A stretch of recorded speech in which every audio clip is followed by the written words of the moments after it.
तो दोस्तों ये निफ्टी 50 का चार्ट और ये है बैंक निफ्टी का चार्ट। तो आज हम बात करने वाले हैं कि मंडे को मार्केट कैसा रहेगा। जी हाँ दोस्तों, तो मैं हूँ आपको गुज्जू मार्केट किंग।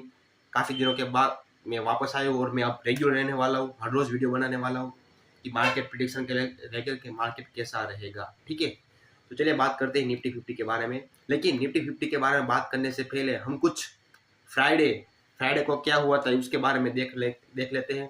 अब देखिए, फ्राइडे को मार्केट थोड़ा सा ऊपर गया था, उसके बाद नीचे आ गया था, क्योंकि आरबीआई की पॉलिसी थी रेयर कट करने की, जिसमें कुछ भी नहीं हुआ, कुछ खास ऐसा न्यूज नहीं आई है। लेकिन दिल्ली का जो इलेक्शन रिजल्ट जो आया है दोस्तों, उसमें बीजेपी की सरकार आई है, 48 सीटों से उन्होंने आम आदमी पार्टी को हराया है। तो ये हमारे लिए सबसे बड़ी बात हो सकती है, सबसे बड़ी न्यूज हो सकती है कि मार्केट में थोड़ा सा हमें उछाल देखने को मिल सकता है बिकॉज ऑफ दिस न्यूज। किसकी वजह, क्योंकि न्यूज की वजह से, क्योंकि 26 साल बाद, यहाँ पर आप देखिए 26 साल बाद दिल्ली में बीजेपी की सरकार आई है। और दिल्ली यानी कि हमारा कैपिटल, सर के हमारा माथा कहलाता है, सर कहलाता है, तो बहुत ही बड़ी बात है। लेकिन कभी कभी एग्जिट पोल में क्या होता है, जिस तरह से हम प्रिडिक्ट करते हैं उस तरीके से मार्केट मूव नहीं करता है। क्यों उसकी वजह बताता हूँ। देखिए, काफ़ी दिनों से मार्केट डाउन है। ठीक है, अब हम ग्लोबल मार्केट को देख लेते हैं। ग्लोबल मार्केट में आप देखिए, फ्राइडे को डॉ जोन है वो ऑलमोस्ट 1%, 450 पॉइंट डाउन था दोस्तों। और S&P है वो भी डाउन था। यूरोपियन मार्केट वो भी डाउन था। अब नेस्टेक 1.5% के आसपास गिर चुका है, 1.35%। और आप देखिए यहाँ कहीं पर, तो सारा का जो सारा मार्केट है अभी वो ऑलमोस्ट फ्लैट टू डाउन है, मतलब बियरिश ही है। यहाँ पर जो हमारा यहाँ पर जो न्यूज आई है दिल्ली के लेकर, तो ये पॉजिटिव न्यूज है। लेकिन साथ ही साथ ग्लोबल मार्केट में हमें सेलिंग देखने को मिल सकती है, क्योंकि यहाँ पर 1% मार्केट गिरा हुआ है। तो हमारा जो मार्केट है वो ग्लोबल मार्केट के ऊपर भी डिपेंडेड है। ठीक है, इसकी वजह से हम यहाँ पर कंफ्यूजन में है कि क्या कल मार्केट गैप अप ओपन होगा कि गैप डाउन ओपन होगा। क्यों? क्योंकि दिल्ली में तो हम जीत चुके हैं, इलेक्शन हमारा जीता, बीजेपी की सरकार आ गई है, जो काफी अच्छी बात है, 26 साल के बाद आई है। लेकिन साथ ही साथ जो हमारा ग्लोबल मार्केट है वो बियरिश है। अमेरिकन मार्केट में सेलिंग आ रही है, क्रिप्टो में सेलिंग आ रही है, तो अभी मार्केट बियरिश जोन में है। तो प्रिडिक्ट करना मुश्किल है कि क्या मार्केट गैप अप ओपन होगा कि गैप डाउन। और साथ ही साथ एक और बात, आरबीआई की जो पॉलिसी थी जिसमें कि रेट कट होने वाले थे, तो रेट कट जब होते हैं तो उसमें सिर्फ और सिर्फ पब्लिक को ही मुनाफा होता है, गवर्नमेंट को मुनाफा नहीं होता है, गवर्नमेंट को इसका कोई फायदा नहीं होता है। तो ये अच्छी बात नहीं है गवर्नमेंट के लिए, समझ रहे हो। इसलिए मार्केट में अभी गैप अप ओपनिंग होगा या गैप डाउन ओपनिंग होगा वो कहना मुश्किल है। ठीक है, अब देख लेते साथ ही साथ में और एक पॉइंट देख लेते हैं। हमें तीसरी बात जो इम्पोर्टेंट है, एफआईआई, जो हमारे बहुत ही सारे मार्केट में इन्वेस्ट करके बैठा होता है, जिसमें एफआईआई लगातार सेलिंग मोड में ही। आप देखिए यहाँ कहीं पर भी बाइंग वो कर ही नहीं रहा है। पिछले 2 महीनों से कहीं पर भी एफआईआई है वो बाइंग नहीं कर रहा है। तो यहाँ पर एक भी इंडिकेट ऐसा नहीं हमें दिखा रहा है, कि कोई भी संकेत ऐसा नहीं दिखा रहा है कि हम ये सोचे कि यहाँ पर नहीं गुड अपॉर्चुनिटी है, यहाँ पर हमें कि मार्केट अब यहाँ से ऊपर जा सकता है। ऐसा अभी हम नहीं कह सकते, क्योंकि अभी मार्केट फ्लैट और डाउन है, बियरिश मार्केट है, समझ रहे हो। क्योंकि एफआई भी डाउन है, ग्लोबल मार्केट भी डाउन है। एफआई सेलिंग मोड में है, ग्लोबल मार्केट डाउन है, क्रिप्टो मार्केट डाउन है, और दिल्ली का जो इलेक्शन है, तो एक ही हमारे पास एक ही पॉजिटिव न्यूज है कि यहाँ पर बीजेपी की सरकार आई है। कि जो सिर्फ एक न्यूज के बेसिस पर हम ये प्रिडिक्ट नहीं कर सकते कि हमारा जो मार्केट है वो कल से ऊपर उठना शुरू हो जाएगा, ये नहीं कर सकते। क्योंकि आपने पहले देखा होगा, बीजेपी की सरकार आई थी तब भी मार्केट में इतनी बड़ी मूवमेंट नहीं आई थी। ठीक है, तो यहाँ पर आप देखिए, तो ये निफ्टी 50 का चार्ट दोस्तों, आप देखिए यहाँ पर 23,800 का जो ये लेवल है 15 मिनट टाइम फ्रेम पर, तो 23,800 का जो रेजिस्टेंस है काफी स्ट्रॉन्ग रेजिस्टेंस है। और ये 23,400, ये जो 23,400 का जो लेवल है, एक सेकेंड, ये 23,400 का लेवल वो काफी स्ट्रॉन्ग सपोर्ट है, क्योंकि यहाँ से हमें बाइंग देखने को मिली थी। आप देखिए, यहाँ से हमें बाइंग देखने को मिली थी, यहाँ से इस वाले जोन से हमें बाइंग देखने को मिली थी। तो यहाँ से जो मार्केट है ऊपर गया है, और फिर मार्केट तुरंत ही यहाँ पर पुलिस फिर नीचे आ गया। आप देखिए यहाँ कहीं पर, समझ रहे हो। तो अभी मार्केट हो सकता है कि यहाँ पर अगर न्यूज़ आई है तो शायद गैप अप खुल के यहाँ तक का गैप अप खुल गया, और फिर यहाँ क्या पता यहाँ से 800 से फिर से रिजेक्शन ले और फिर से यहाँ से मार्केट नीचे आए, और क्या पता कि मार्केट में कल इतना बड़ा गैप अप देखने को हमें मिले, और क्या पता कि ग्लोबल मार्केट डाउन है तो क्या पता हमें मार्केट गैप डाउन भी देखने को मिले। समझ रहे हो, क्योंकि मार्केट खुद जो है वो खुद कंफ्यूजन में है अभी, बिकॉज ऑफ न्यूज़ की वजह से। अभी भी लोगों को भरोसा नहीं आ, विश्वास नहीं आ रहा है कि मार्केट अभी ऊपर जाएगा, क्योंकि आप वन डे टाइम फ्रेम पर अगर हम देखेंगे, मैं आपको दिखाता हूँ वन डे टाइम फ्रेम पर। वन डे टाइम फ्रेम पर निफ्टी का चार्ट हम देखते हैं दोस्तों।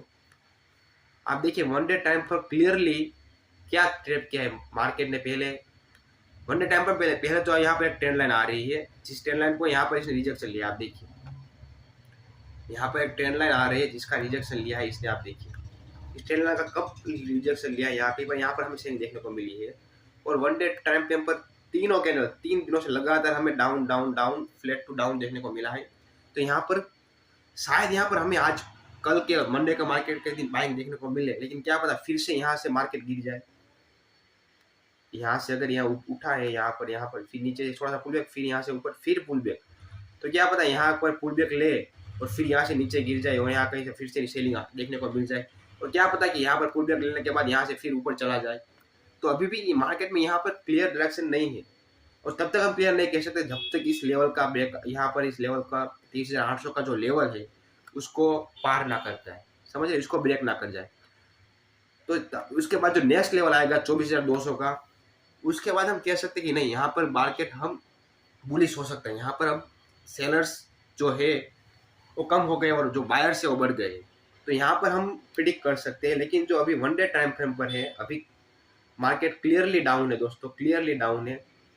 ठीक है, तो अभी भी क्लियरली डाउन और कंफ्यूजन में है। ठीक है, तो अभी हम क्या करेंगे, मंडे को हम देखेंगे कि किस तरह से मार्केट मूव करेगा। हम जल्दबाजी बिल्कुल ही नहीं करेंगे, बिल्कुल भी जल्दबाजी नहीं करेंगे। हम देखेंगे कि मार्केट किस तरह से मूव करता है, क्योंकि न्यूज़ भी है, ग्लोबल मार्केट डाउन है, और दिल्ली का जो इलेक्शन है वो भी अच्छा आया है, तो और FII जो लगातार सेलिंग किया जा रहा है, तो अभी भी मार्केट जो है अब हम नहीं कह सकते कि अभी हम यहाँ पर बाय कर सकते हैं। ठीक है, कुछ भी ऑप्शन भी और शेयर भी, कि अब शेयर के बारे में मैं नहीं बता सकता क्योंकि सेबी की जो गाइडलाइन है, लेकिन मैं ये बता सकता हूँ कि बहुत ज़्यादा जो शेयर है निफ्टी के वो 20% 25% गिर चुके हैं। तो काफ़ी इन्वेस्टमेंट की काफ़ी अच्छी अपॉर्चुनिटी है इन्वेस्टमेंट करने के लिए, अगर आपके पास पैसा है तो। मेरे पास तो नहीं है इसलिए मैं नहीं करने वाला, लेकिन भाई फ्यूचर में होगा। ठीक है, और अब ये देखते हैं हम निफ्टी, बैंक निफ्टी का चार्ट। अब बैंक निफ्टी में भी आप देखिए मार्केट पूरा का पूरा साइडवेज ही है, मार्केट एक जोन में चल रहा है। आप देखिए पहले इस 1500 पॉइंट के, और ये अब देखिए पूरा का पूरा मार्केट एक जोन में फंसा हुआ है। यहाँ पर ट्रेप ही हो रहे हैं। 5 मिनट के अगर हम देखेंगे तो आप देखिए साइडवेज साइडवेज साइडवेज साइडवेज पूरा मार्केट है, पूरा मार्केट साइडवेज आप देखिए, और फिर अचानक से एक मूवमेंट आती है। अब देखिए पूरा मार्केट साइडवेज है, तो आप यहाँ पर ट्रेडिंग करना मुश्किल है, क्योंकि आप देखिए मार्केट साइडवेज है, अचानक से एक मूव आ रही है, तो काफ़ी, क्योंकि मार्केट कंफ्यूजन में है, मार्केट फ्लैट है, डाउन है, लेकिन बियरिश है। लेकिन मार्केट में जो कैंडल बना रहा है डोजी कैंडल, यहाँ पर बायर्स और सेलर्स दोनों कंफ्यूजन में है, दोनों की लड़ाई चल रही है, और ऐसे मार्केट में हमें दूर ही रहना चाहिए। मेरा आपसे यह निवेदन है कि इस तरह से मार्केट से आप दूर रहिए। और जो मंडे का जो हम मार्केट होगा, अब निफ्टी 50 में आप 1 आवर पे हम देख लेते हैं बैंक निफ्टी को। तो बैंक निफ्टी का जो रेजिस्टेंस है, तो 50,500 का जो लेवल है 50,500 का, वो काफ़ी स्ट्रॉन्ग रेजिस्टेंस है, और ये जो 48,000 का जो लेवल है वो काफ़ी स्ट्रॉन्ग सपोर्ट है। तो इन दोनों के, जब तक इसके बीच में मार्केट रहेगा तब तक हम मार्केट में हम बड़ी बड़ी कैंडल देखने को हमें मिल सकती है, स्पाइक देखने को मिल सकती है। लेकिन जब तक अगर 50,000 के लेवल को ब्रेक कर देता है, 50,500 के लेवल को, तब हम मानेंगे कि नहीं अब यहाँ से मार्केट ऊपर जा सकता है। ठीक है, तब तक के लिए हम जितना हो सकता है कम ट्रेड कीजिए और काफ़ी स्कैल्पिंग कीजिए, कम ट्रेड कीजिए और स्कैल्पिंग कीजिए, ताकि आपका पैसा ना जाए, क्योंकि यहाँ पर आपकी हेसलिट होगी। ठीक है, तो ये था हमारा मंडे का जो एनालिसिस था। तो यही था, हम निफ्टी में हम फोकस करेंगे, क्योंकि बैंक निफ्टी में इतने मूवमेंट नहीं आ रहे अभी। निफ्टी में आ रही है थोड़ी बड़ी मूवमेंट अच्छी वाली, तो हम निफ्टी में ध्यान देंगे। अब देखिए निफ्टी का जो अभी का हाल है देखिए दोस्तों, भाई साहब बिल्कुल अपने सपोर्ट जोन पर ही खड़ा हुआ है। कल शायद गैप डाउन खुल सकता है, या फिर गैप अप खुलने के बाद मार्केट नीचे आ सकता है, कुछ भी हो सकता है। ठीक है दोस्तों, तो ये था हमारा एलएस का रिजल्ट और ये था हमारी एनालिसिस। ठीक है, अगर आपको वीडियो अच्छा लगा हो तो please like share and subscribe. मिलते हैं नेक्स्ट वीडियो में। राधे राधे।